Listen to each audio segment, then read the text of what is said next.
With the new year peeking its head around the corner, many of us are sitting down and coming up with ideas and plans for 2024. Maybe shedding a few pounds is the goal, or you really want to get back into reading physical books. Or, like many people, you've had a little bit of an itch to take some of your gaming downtime and make something out of it. Today, a simple stream can be set up even on ancient computers and phones. Even some modern gaming consoles have softwares to be able to turn your basement-dwelling Xbox or PlayStation activities and turn them into a possibly lucrative business. Before we get into everything, I want to say that this video shouldn't persuade you in one way or the other. This is just what I've learned since I began my streaming journey back in 2022. Things I wish I could tell myself to look out for back then, and also things I wish I could go back and teach myself now. I just want to ask you a few questions though. If you were to start streaming, what are some of your long-term goals? Do you want a casual place to show off your gameplay to friends, and maybe meet a few more on the way? Are you bored and just want a few people to chat with? Maybe you are thinking in more career and money terms. Even though streaming is easier today when compared to the early 2010s, a lot of people often view streaming as a fast but lazy content way, paving the way to greatness usually with regards to earning a casual living by sitting in the little corner of the room, often accompanied by your bed just chilling out of sight. Take a look at some of the big guys. Look at the style of content they produce. And then take a look at some of the little guys. On top of that, look at those who do short streams, and then look at the people who are 18 hours deep into another 24-hour run. The setups, the background props, what equipment everyone uses, or even some of the programs, you can choose to adopt some, everything, or none at all. But in the end, setting up a proper stream can be as easy as pressing the live button, but oftentimes takes a lot of planning, learning, trial, and error. So, what are some of your long-term goals when you say, I want to be a streamer? Hi, I'm CreamxEri, but you can call me Cream. Today, we're going to be discussing if you should start streaming in 2024, everything it takes to get started, and if it's right for you. Again, I would like to say, streaming is a personal journey. If you want to start, I say start. But for those who want to go in knowing a few things, this video will touch on some of the small details you should at least know before you start going live. I recently went through a list of channels I followed during my time on Twitch, and I was blown away with how many people hit affiliate, grew their channel a bit, and then just decided to quit. Oftentimes people will start their streaming journey and realize that streaming isn't for them. Maybe they feel like their growth was stagnant, or long stints of gaming wasn't for them, or maybe it just took too much time and energy to be worth it. It's such a shame, because I know so many people who had such promising careers ahead of them. However, I'm also aware that from experience, being a streamer can take a huge mental, financial, and emotional toll. That's why it's always good to have an honest chat about these things. I've been asked by several people during my time streaming, "Hey Cream, I want to start streaming. Should I?" Many times I will say yes, go for it, but I always try to throw in tips and tricks to try and help them, while also knowing that this is a path they have to choose to take. So let's create a little pros and cons list to lay out some of the basics, starting with some of many good things you can look forward to when starting streaming. Number 1, good for community building. For our first pro, and this goes out to all my introverted girly pops, kings, and days out there, streaming can be used as an amazing tool to go out and make new friends all in the safety and comfort of your own home. You have control of everything. This is your space, and you can choose who sticks around. Build a community that you wish to be a part of, and embrace the fact that this is yours and yours alone. No pushy friends forcing you into a weird hug when you don't want to be touched. It can turn into a casual hangout spot where you play Minecraft and chill with your viewers, or maybe into a space filled with chaos and lots of energy. Other spaces you could create are safe ones with open discussions focusing on mental health and supporting each other, or an all-inclusive space where everyone can be themselves no matter who they are. Your stream, your rules. Of course, as long as they follow rules and guidelines. Number 2, knowledge. Now let's talk about it. I went from being this dumb girl who was scared to build her own computer with the fear of creating some crunchy sounding RAM, who barely knows how to operate Google on a good day, that just enjoys eating junk food while watching YouTube, to someone who knows how to configure a whole stream setup, mess around with my microphone when it starts sounding wonky, helping my friends with their Streamlabs or OBS, being able to recommend bots, and I'm not scared to crunch RAM anymore. However, the junk food and YouTube thing, yeah, that's never gonna change. Going from a simple background of gameplay and stock alerts to having an overlay, showing your recent followers, subs, donations, all that jazz, pop-ups and sound alerts, all these things take time to learn. And with so many videos on YouTube, anyone can create an amazing stream setup. It can be as clean or messy as you want it to be. As long as you are happy, that is all that matters. You also don't need much to get you started. Download Streamlabs or OBS, or look into if your console has streaming capabilities. Find a game you want to play or a topic you want to drill on about, and that's all you need. That and a semi-good internet, but that all depends on your area. Don't be scared to look around and see if you can get a free upgrade if you need it. You don't have to go out and buy all this fancy gear. I started out with an 11-year-old PC that could barely run Minecraft, and I was still able to build my stream up from that. Down the line, if you choose to start making money from this, then you can look into upgrades. Number 3, personal growth. A lot of people start streaming to make friends, and that's an amazing goal. As someone who has met some amazing people through streaming, it's the route that I recommend going when giving advice to those who want to start. But there is another thing I like to add on to that. It helps bring you out of your shell. As someone who now likes to classify herself as an introvert with extroverted tendencies, I enjoy the peace, quiet, and safety of my little one-bedroom apartment with my 2 fat cats. However, I love being loud and proud with people who love me for me. It's such a confidence boost. Streaming has given me the tools on how to be social and active, not only in my community, but also with my friends. For example, while playing CS2 and Valorant with my friends a few years ago, I used to get angry and just be dramatic, and oftentimes we would have little conversations, and if the games went bad, we would be like, I'm gonna head out. However, now when I do play games with others, I find myself being open and supportive. A lot of nice tries and GGs, a lot of casual and friendly banter, even if it can be a little bit of an annoyance to others. But I love being that little supportive beacon. Not only that, but I often find myself reaching out to others, when in the past it was sometimes 70-30 or the other way around. I have a Discord which I use for my community, and though I may not be the best at keeping persistently active, I love reaching out to everyone when I do, and it sort of reminds me to check in on others. I'm proud of who I've become through streaming, and it's something I honestly wish I would have started sooner. As I said, this is a personal journey, and everyone experiences it differently.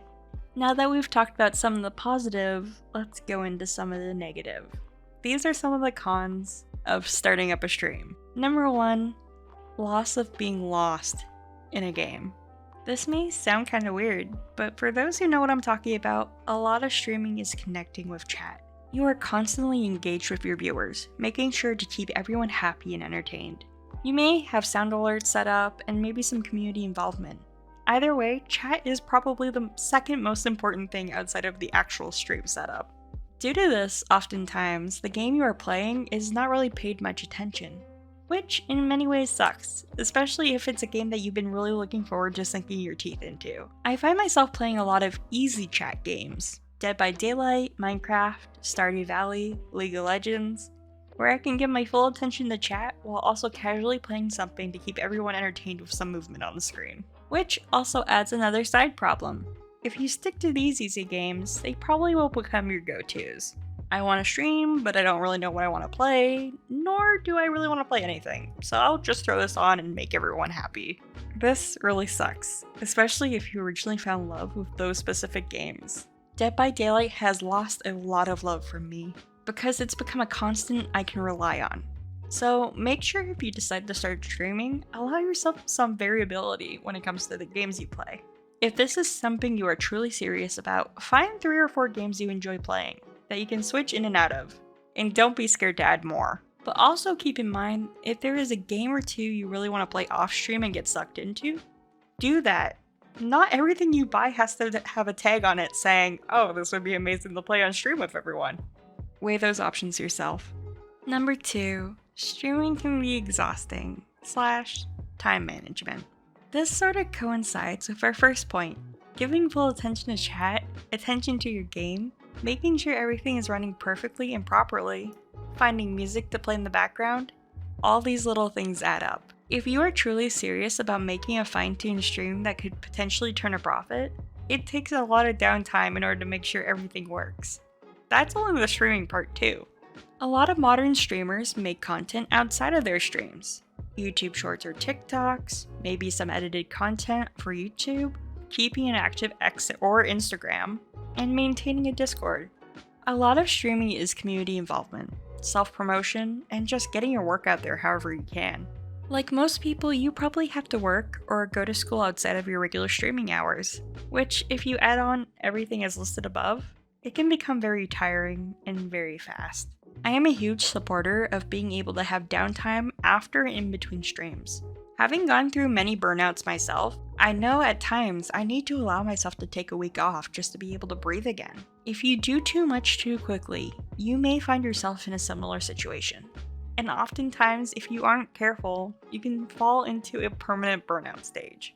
You may not close down your Twitch or your YouTube or Kick or whatever you use, but you just won't stream anymore. It's incredibly hard to come back after this point, so please, if you decide to start streaming yourself, time management is so important. Streaming for 12 hours, 7 days a week may be good for some, but it may not be good for you, and that's okay. Some people are just built for long streams. It's a part of their brand, and I'm happy it works for them. But if you're looking to grow your own stream, time management and schedules are what brings in viewers. For me personally, I would much rather be in a stream that lasts for 3 hours where the chat is lively, as is the streamer. Number 3. Setting unrealistic goals. A lot of baby streamers start off with grand goals, and it's good to have some large ones to push you forward and create better content. However, for every XQC and Pokimane out there are hundreds of affiliates struggling to get past 5 viewers. This causes a lot of frustration for those who crave growth. I remember back in the early days of Twitch, you had 4 classes of big streamers. Those who just had the personality and hit it big right out the gate, people who played with these streamers and maybe went against them in a game and beat them and thus brought a bunch of viewers over to their channel, those who got the old school shoutout or raid, bringing hundreds of people over and basically creating someone's stream career out of nothing, and finally, professional esports streamers who were just good at most things they touch. Now there are so many categories that someone like you and I could fill. VTubers are a big and growing category on Twitch right now. Also, you have artists, tech channels, reactions, hell, even hot tubs. And in those categories, you also have hundreds of people attempting to get views wherever they can. For a lot of streamers, this means long grinds with little return. There are many ways to bring in viewers. It just mainly takes time, effort, and keeping things consistent. Views and follows aren't just handed out to most people. It's a grind, and people just get lucky sometimes. But it doesn't mean you should give up after a few slow streams. So again, don't be scared to set realistic goals, achievable goals, and then up them from there. Hit affiliate, 5 average viewers, 100 followers, 1,000 followers, then shoot for the stars. Finally, number 4. Don't start with a big grand setup. There's a charm in being a small streamer starting off with the basics. A webcam or a PNG tuber model on a low-end PC, playing Minecraft with friends, using their Logitech G430 headset that was a hand-me-down. I fully recommend the upgrade as you go attitude. Focus on the little things as you grow. Maybe a new microphone, a new set of games you can play on stream, paying for a few new softwares to help add some fun things on screen, and then go into the big things. New monitors, CPUs, GPUs, get some more dedicated WAM. Hell, get yourself a whole new setup. The issue with getting everything beforehand is if you decide to quit or go take a long break, you will have all this expensive equipment just sitting there taking up space. I would like to imagine for every 5 stream decks and video capture cards bought, only one is having dedicated use, and the other is being used semi-regularly. That's 2 out of 5. A lot of people who end up quitting also end up reselling their PC and parts of their setup, oftentimes for much less than what they bought it for. Getting things for stream is an investment. Just like any investment, you can get your money's worth or you can sell at a loss. With that all said though, this is a dumbed down list of my pros and cons when it comes to starting a stream. Though I will forever encourage those who wish to go down this path to do it, it's still good to talk about all the good things and some of the more or less talked about bad things. We all gotta start somewhere, and I truly believe you can create a fun and exciting environment with not only the basics, but with a good attitude and lots of love. So go out there and get started. If you don't start, you will not know where you will end up. If you enjoyed this video, feel free to give it a like, and maybe even a sub if I helped you out. Also, if you didn't like it, feel free to just call me Stinky in the comments. Anyways, stay awesome. I love you all. Mwah. I appreciate Oh, they know it. that we're gonna do this. You're welcome. Yeah? I'm dead. I fucking swung it. I swung it like a bitch. Yeah, yeah! You're just gonna look at them! Please, I'm gonna throw up. This is so You're just funny. gonna look at them! I can't. I don't even know how she saw me.